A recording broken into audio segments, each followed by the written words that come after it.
Terima kasih Bapa yang baik, kami bersyukur Engkau memberkati setiap kami. Pagi hari ini kami mau memuji, menyembah Tuhan. Mari Roh Kudus pimpinlah kami. Terima kasih Bapa, kami bersyukur, haleluya.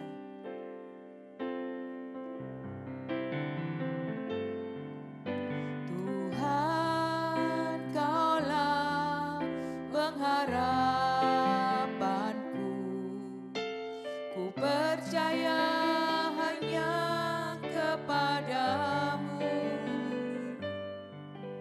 Yesus Allah perlindunganku, Engkau yang selalu ku puji. Mulutku penuh dengan pujian kepadamu ya Yesus Tuhan. Sepanjang hari ku beri penghormatan kepadamu ya Allahku.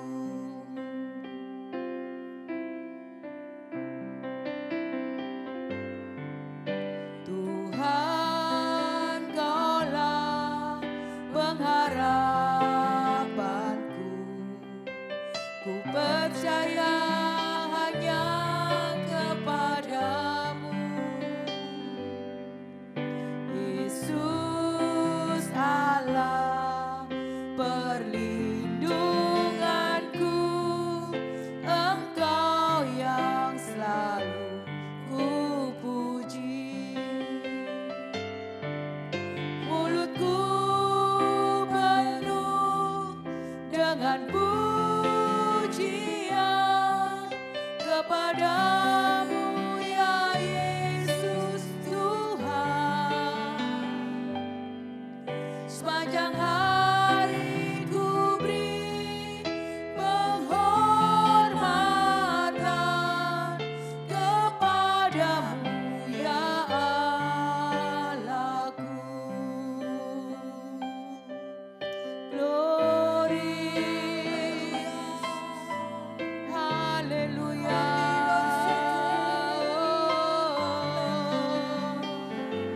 Glory, Engkaulah pengharapan kami. Haleluya.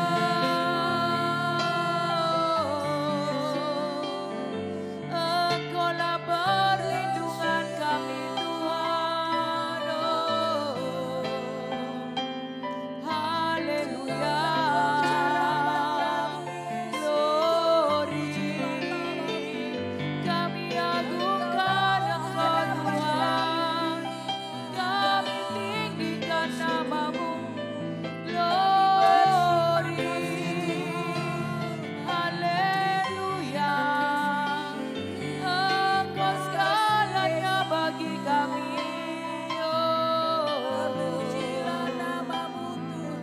Iramaralalalamo, iramaralamaralamo, iralaralamo. Haleluya, haleluya, haleluya.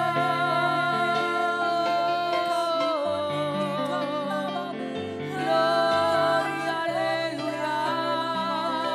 Kiramaralamaralamaste, kiramaralamo. Haleluya. Kami agungkan Engkau Tuhan. Kami muliakan namamu. Kami tinggikan Engkau, Yesus. Haleluya. Glory. Terima kasih Tuhan. Terima kasih. Kami bersyukur. Kami bersyukur. Terima kasih Yesus. Glory, haleluya.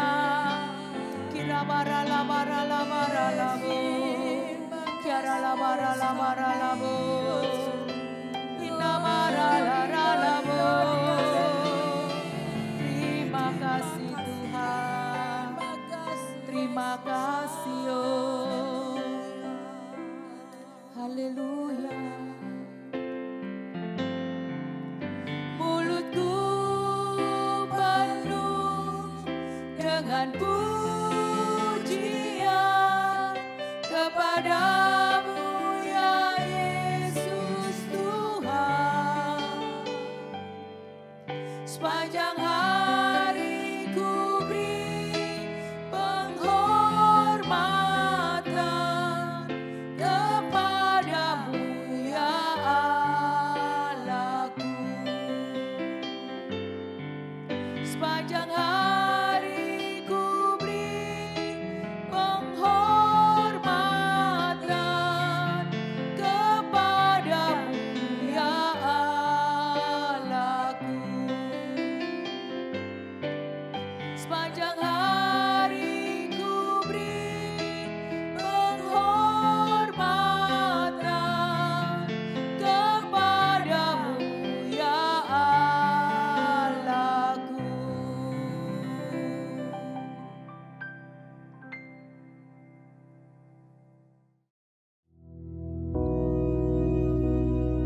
Bapa kami yang di surga, dikuduskanlah namamu, datanglah kerajaan-Mu, jadilah kehendak-Mu di bumi seperti di surga. Berikanlah kami pada hari ini makanan kami yang secukupnya, dan ampunilah kami akan kesalahan kami, seperti kami juga mengampuni orang yang bersalah kepada kami. Dan janganlah membawa kami ke dalam pencobaan, tetapi lepaskanlah kami daripada yang jahat, karena Engkaulah yang empunya kerajaan dan kuasa dan kemuliaan sampai selama-lamanya. Amin.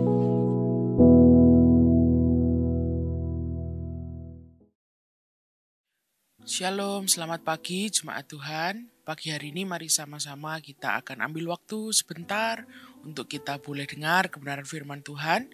Sama-sama kita berdoa. Makasih Tuhan, mengucap syukur untuk berkat-Mu pagi hari ini. Mengucap syukur untuk tubuh kami yang sehat. Dan mengucap syukur untuk tubuh kami yang selalu disempurnakan oleh kasih anugerah-Mu. Saat ini Tuhan, saatnya kami untuk duduk dengan tenang dan mendengarkan kebenaran firman-Mu yang menjadi kekuatan dalam kehidupan kami. Terima kasih Tuhan, kami mengucap syukur dalam nama Yesus. Haleluya. Amin. Pagi hari ini kita akan sama-sama sebentar saja, saudara sediakan waktu untuk kita bisa merenungkan firman Tuhan. Saya buka dengan sebuah cerita sekitar beberapa tahun yang lalu, agak cukup lama ya. Opa saya atau yang biasa saya panggil dengan sebutan engkong saya, yaitu Pak Pendeta Hosea, mengalami sedikit gangguan kesehatan. Dan ini keluarga kami memutuskan untuk kami bawa ke luar negeri. Karena pada saat kami bandingkan pengobatan dengan di Indonesia, ada biaya yang lebih kecil.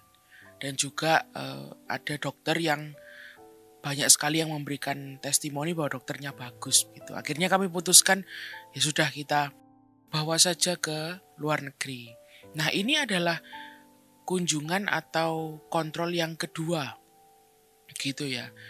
Dan yang pertama itu bersama dengan ayah ibu saya, bersama dengan om dan tante saya. Yang kedua hanya om dan tante saya dan juga saya dengan kakak sepupu saya. Dan yang kedua ini diputuskan dari pertemuan yang pertama bahwa engkong saya ini harus dioperasi. Ya, dioperasi yang cukup besar. Dan seperti layaknya manusia biasa, pasti tidak mau menjalani operasi. Sama dengan engkong saya, apalagi dia seorang hamba Tuhan. Dan dia memutuskan bahwa dia tidak mau dioperasi karena dia sudah berdoa kepada Tuhan dan dia beriman bahwa Tuhan yang akan menyembuhkan. Nah, mengapa saya bercerita ini?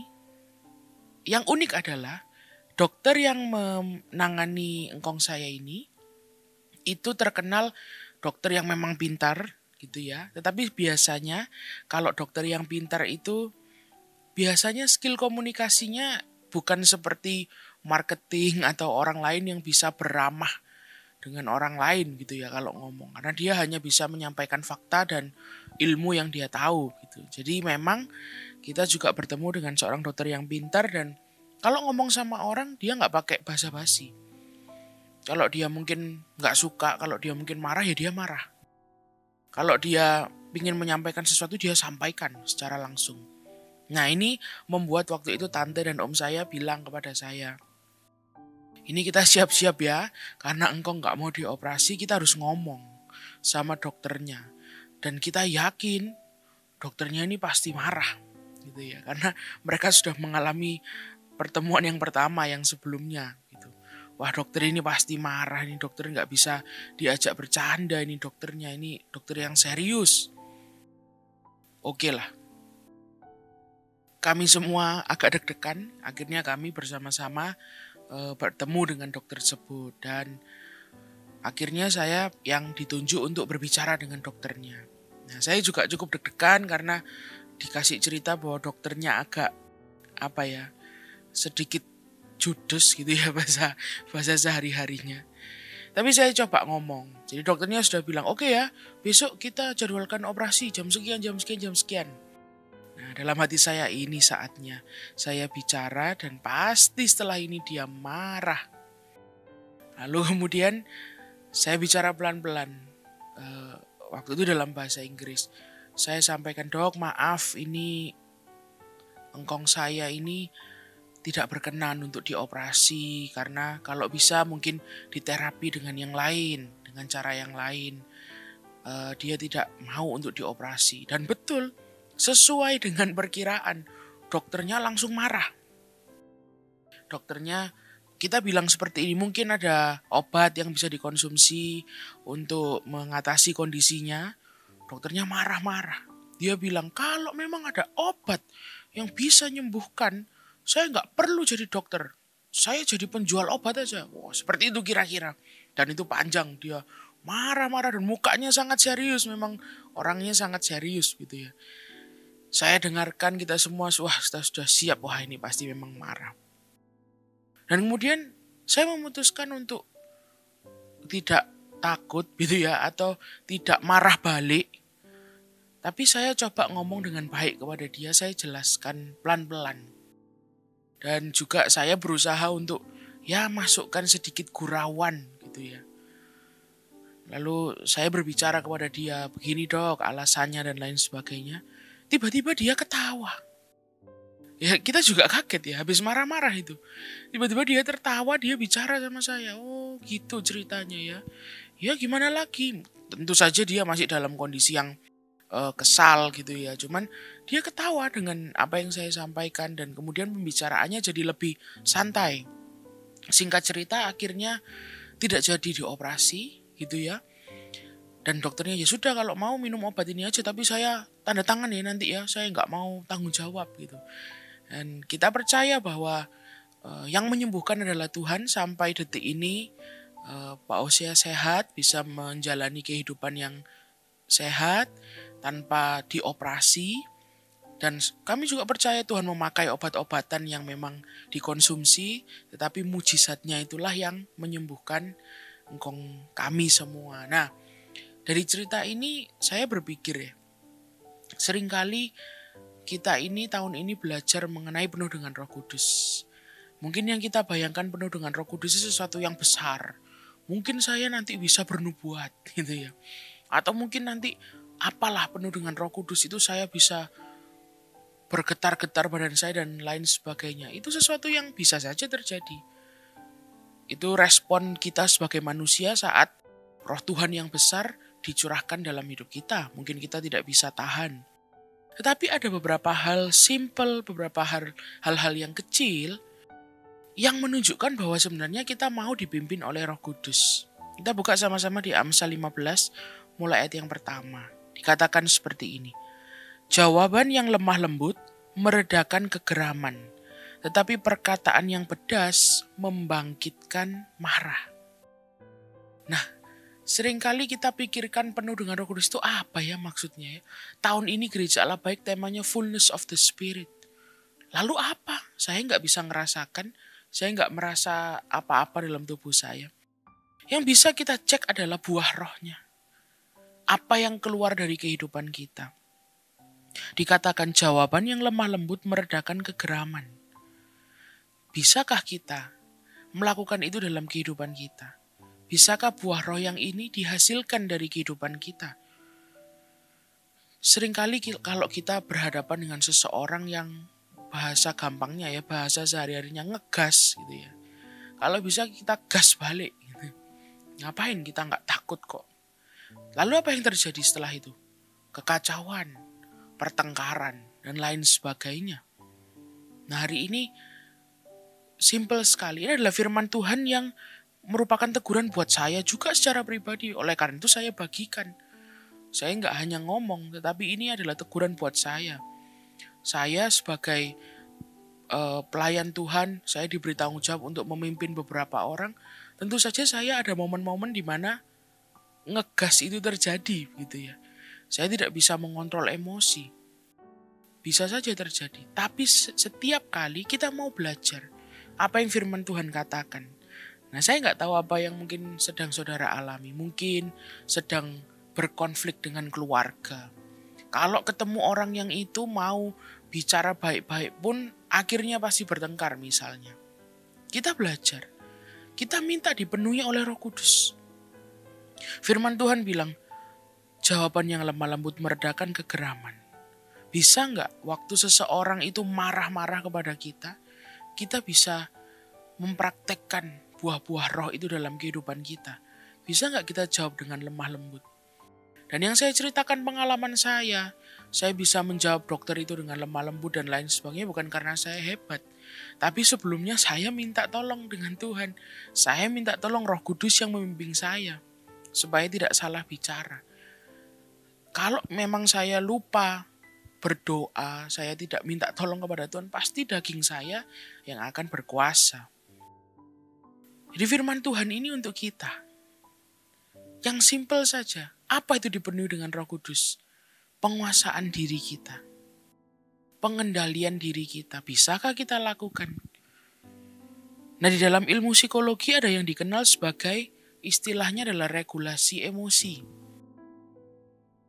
Ada definisinya. Apa sebenarnya regulasi emosi? Dikatakan seperti ini.